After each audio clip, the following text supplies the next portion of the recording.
ब्रह्ममुरारिसुरार्चितलिङ्गं निर्मलभाषितशोभितलिङ्गं जन्मजदुःखविनाशकलिङ्गं तत्प्रणमामि सदा शिवलिङ्गम् देवमुनिप्रवरार्चितलिङ्गं कामदहनकरुणाकरलिङ्गम् रावणदर्पविनाशनलिङ्गं तत्प्रणमामि सदा शिवलिङ्गम् सर्वसुगन्धसुलेपितलिङ्गं बुद्धिविवर्धनकारणलिङ्गम्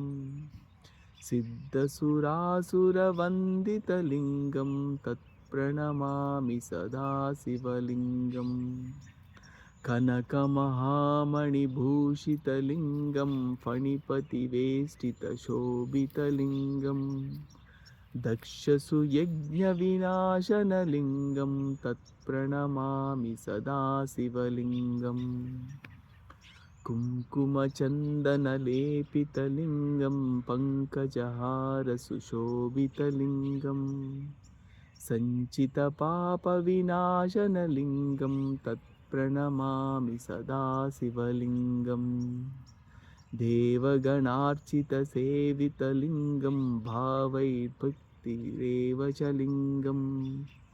दिनकरकोटिप्रभाकरलिङ्गं तत्प्रणमामि सदा शिवलिङ्गम्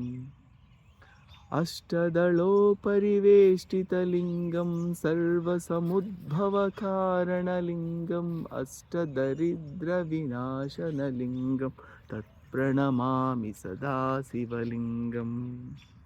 सुरगुरुसुरवरपूजितलिङ्गं सुरवनपुष्पसदार्चितलिङ्गं परमपदं परमात्मकलिङ्गं तत्प्रणमामि सदा शिवलिङ्गम् लिङ्गाष्टकमिदं पुण्यं यः पठेत् शिवसन्निधौ शिवलोकमवाप्नोति शिवेन सह मोदते।